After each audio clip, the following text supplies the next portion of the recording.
एक भी आदमी जिसकी इच्छा हो कि 7,000 रुपए में पर मंथ फीस देता हूं, लेकिन मैं चाहता हूं मेरा बेटा संविदा में 5,000 की नौकरी पा जाए, तो मेरा सपना पूरा। एक भी आदमी।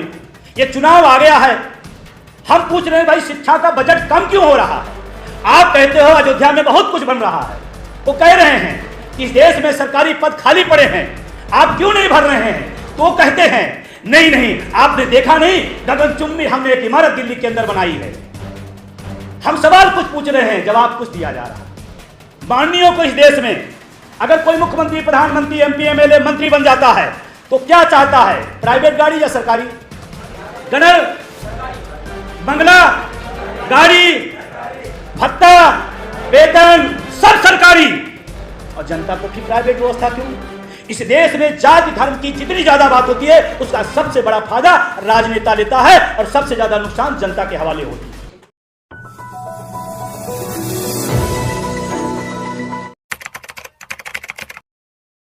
देश के माननीयों को 4-4 पेंशन मिलती है, जो हमारे देश के लिए आन बान शान सुरक्षा के लिए अपनी जान कुर्बान करते हैं, उनको एक भी पेंशन नहीं। क्या नीति सही है? या कोई एक व्यक्ति बताए, किसान हो, नौजवान हो, कोई भी पत्रकार साथी हो, मैं उनसे भी कह रहा हूं, आप लोगों से सवाल पूछते हैं, मैं आज आपसे पूछ रहा हूं, आप भी सहमत होंगे। दूसरा सवाल है, सरकारी पद जो खाली होते हैं वर्षों खाली पड़े रहते हैं, लेकिन एक अभी वैकेंसी निकली है पूरे देश के लिए, जो 4 जून का सारा रिजल्ट आ जाएगा। सरकारी पदों के वर्ष खाली क्यों पड़े रहते हैं और एमपी एमएलए के सेम डेट में भर जाते हैं? क्या यह सही है? तो अगर एमपी एमएलए के भर सकते हैं तो जो खाली पद हैं वो क्यों नहीं भरे जा सकते हैं? 4 जून के सारे रिजल्ट आ जाएंगे, ज्यादा 5 हो सकता है, लेकिन 6 नहीं होगा, 7 नहीं होगा। लेकिन अगर आप हमसे पूछेंगे, रेल में 9 लाख पद पिछले 7 साल से खाली पड़े हैं, क्या यह सही है?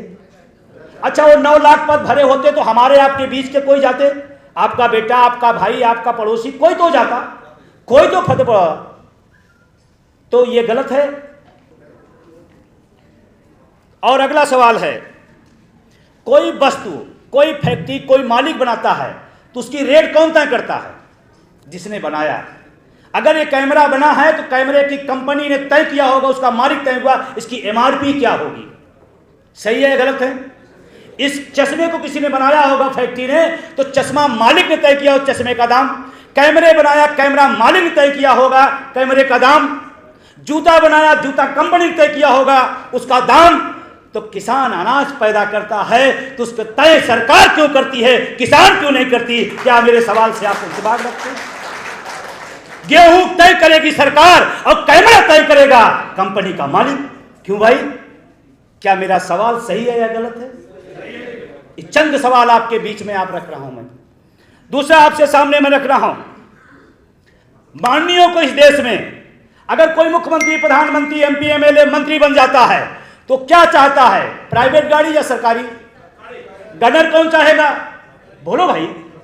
गनर, बंगला, गाड़ी, भत्ता, वेतन सब सरकारी, और जनता को फिर प्राइवेट व्यवस्था क्यों? क्या सहमत है या असहमत है? फिर जनता को प्राइवेट व्यवस्था क्यों? ये सवाल है मेरे कुछ। अगला कुछ एक सवाल और है, कितने लोग यहां बैठे हैं, जो भी हम देश की बात नहीं करते, तो इस कैंपस बैठे हैं, कितने लोग हैं जो अपने बच्चे को पढ़ाने के बाद उनकी इच्छा है, उनका सपना है कि मेरा बेटा पढ़ने के बाद 5,000 की आउटसोर्सिंग संविदा पे नौकरी करे? कितने लोग यहां सहमत हैं?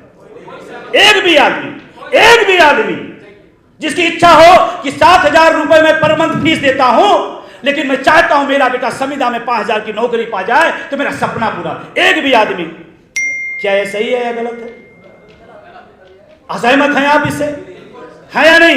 ये पत्रकार साथी हमारे बैठे हैं, ये भी अपने भाई को पढ़ा रहे होंगे, तो ये भी चाह रहे होंगे कि हमारा भाई पढ़ लिख करके दिल्ली यूनिवर्सिटी में प्रोफेसर बने, है या नहीं? फिर सारा चीज आपको सरकारी चाहिए, हमारे बच्चे को संविदा और आउटसोर्सिंग, जिसकी भी गुप्ता जी साहब ने बहुत अच्छी व्याख्या की थी।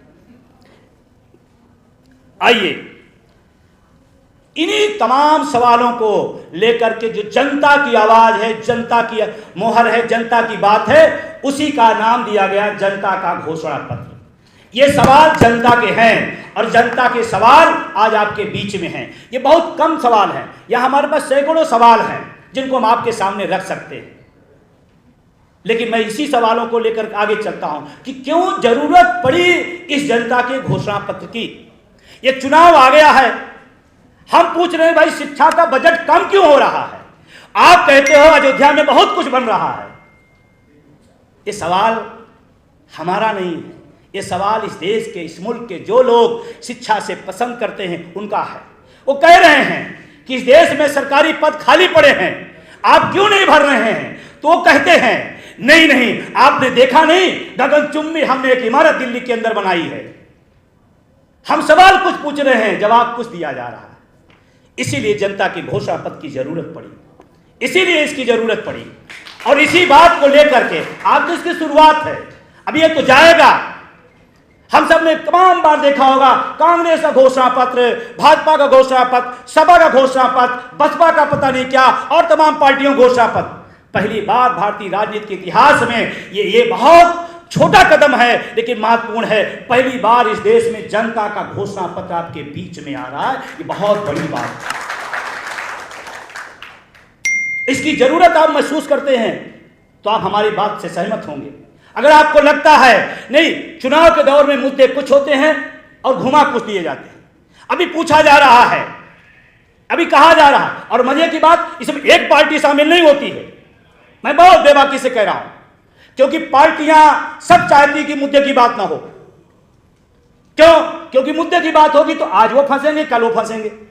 जैसे आपके विधायक, आपका सांसद जब क्षेत्र में जाता है तो वो कहता है, आपने कहा विधायक जी, सांसद जी, ये नाली नहीं बन पाई, तो कहता है यार तुम भी अपनी जाति के होकर के, अब हमें नाली साफ चाहिए या जाति चाहिए?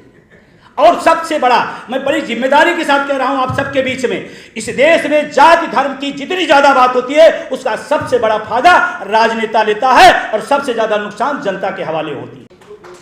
सबसे बड़ा सवाल हमने पूछा, भाई माननीय सांसद जी, हमारे एरिया में इंटरमीडिएट कॉलेज नहीं है, तो कहता है यार तुम भी अपने होकर के ये बात कह रहे हो, इसका मतलब तुम्हारा बच्चा पढ़े न पढ़े लेकिन हम बने रहें।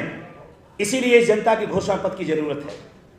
एक बार अगर आप सहमत हैं इन बातों से तो आप अपने एक हाथ उठा सकते हैं, और जो पूरे सहमत है दोनों उठा सकते हैं। चलिए, कुछ बात, ये मेरे सवाल थे, कुछ बात कह के मैं अपनी बात खत्म करूंगा क्योंकि आप इसको पढ़ेंगे अच्छे से। और मुझे लगता है कि ये जिम्मेदारी सिर्फ डीएन सिंह की नहीं है, ये जिम्मेदारी सिर्फ प्रोफेसर रतन लाल की नहीं है। मैं तो चाहता हूं आप इसको घर घर ले जाइए, आप इसका संकल्प लीजिए कि अगर ये मिल जाती है तो बंटवा दूंगा, नहीं मिलेगी तो इसकी फोटोकॉपी करवा कर घर घर पहुंचाऊंगा। तब बात बनेगी, तब बात बनेगी, तब जनता की आवाज होगी।